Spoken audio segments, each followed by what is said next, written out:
చెరువు భూములను కాంగ్రెస్ పెద్దలకు అప్పగించే విధంగా హైడ్రా పనిచేస్తుందంటూ అధికారులపై మండిపడ్డారు ఎమ్మెల్యే మాధవరం కృష్ణారావు. హైదరాబాద్లోని సున్నం చెరువు భూమిని కాంగ్రెస్ నాయకులు కబ్జా చేస్తున్నారని కాలనీ అసోసియేషన్ ఫిర్యాదు చేశారు. ఈ మేరకు బీఆర్ఎస్ నాయకులతో పాటు ఎమ్మెల్యే కృష్ణారావు చెరువును పరిశీలించారు.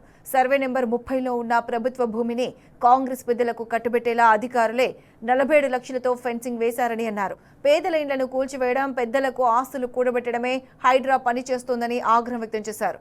హైదరాబాద్లోని చెరువులు, కుంటలను కేసీఆర్ ప్రభుత్వమే అభివృద్ధి చేశారని గుర్తు చేశారు.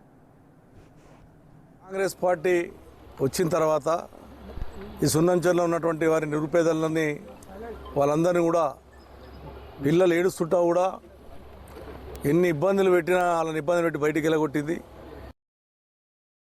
చదువుకుంటామంటే వినిపించుకోకుండా కూడా ఆ రోజు వాళ్ళను చాలా ఇబ్బంది పెట్టినటువంటి సందర్భాలు చూసాం.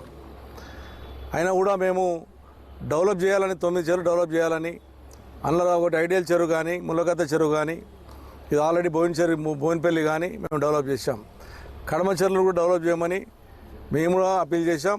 మేము కూడా స్వాగతం పలికాం. ఇప్పుడు కూడా చెర్ల విషయంలో, డెవలప్మెంట్ విషయంలో ఎక్కడ కూడా ఎంకరేజ్ లేదు. డెవలప్ చేసిన దానికి పూర్తిగా సహకరిస్తాం. 100% నిరుపేదల తెరువు కాకుండా, బడాబాబులను వదిలిపెట్టి నిరుపేదల తెరువు వచ్చేటట్టుగా చేసే ప్రయత్నం చేయకుండా ప్రజలకు అనుకూలమైన పరిస్థితి చేయమని చెప్పి నేను ముఖ్యమంత్రి గారికి కోరుతా ఉన్నాను.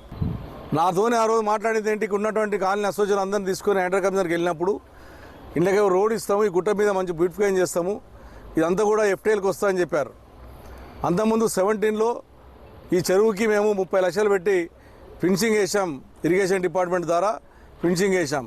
ఈరోజు చూస్తే ఆ ఫినిషింగ్ని వదిలిపెట్టి ఇవాళ సుమారుగా ఒక 5-6 ఎకరాల ల్యాండ్ వదిలిపెట్టి, మరి ఎవరి కొరకు వదిలిపెడుతున్నారో, ఎందుకు వదిలిపెడుతున్నారో ఆఫీసర్లకు కూడా లేదు.